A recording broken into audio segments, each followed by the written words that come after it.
També s'han aprovat el model econòmic i polític que els populars volen per a Espanya. S'han inclòs totes les reivindicacions dels populars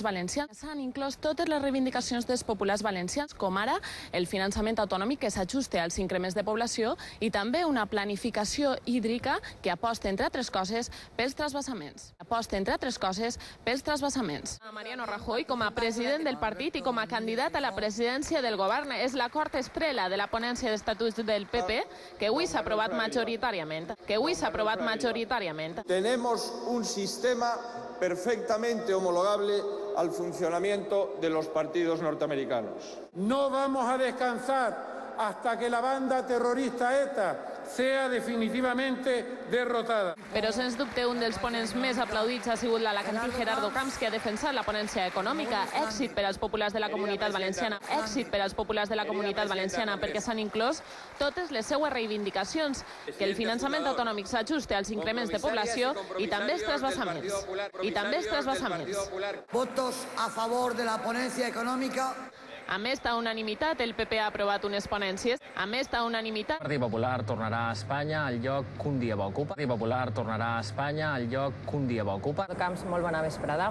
Es pot dir que esta ponencia es un recolzament total a la política hídrica del Partit Popular de la Comunitat Valenciana. La Comunidad Valenciana que necesita agua. L'èxit d'este congrés serà l'èxit de la Comunitat Valenciana. És un èxit de congrés i per la part que li toca a la comunitat valenciana crec que és un èxit de la comunitat valenciana. Esperades eren també les intervencions dels presidents fundador i d'honor, Manuel Fraga i José María Aznar, respectivament. Dos homes molt volguts per la militància.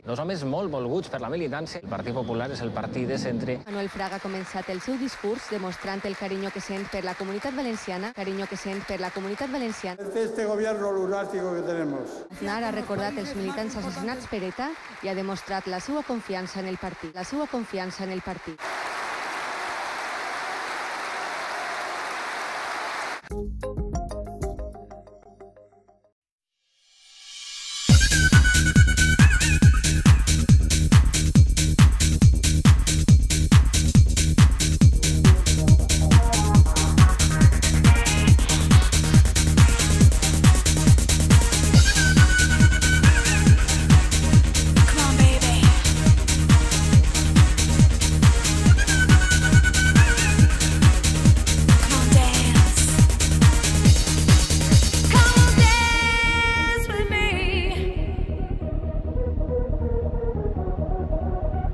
Inside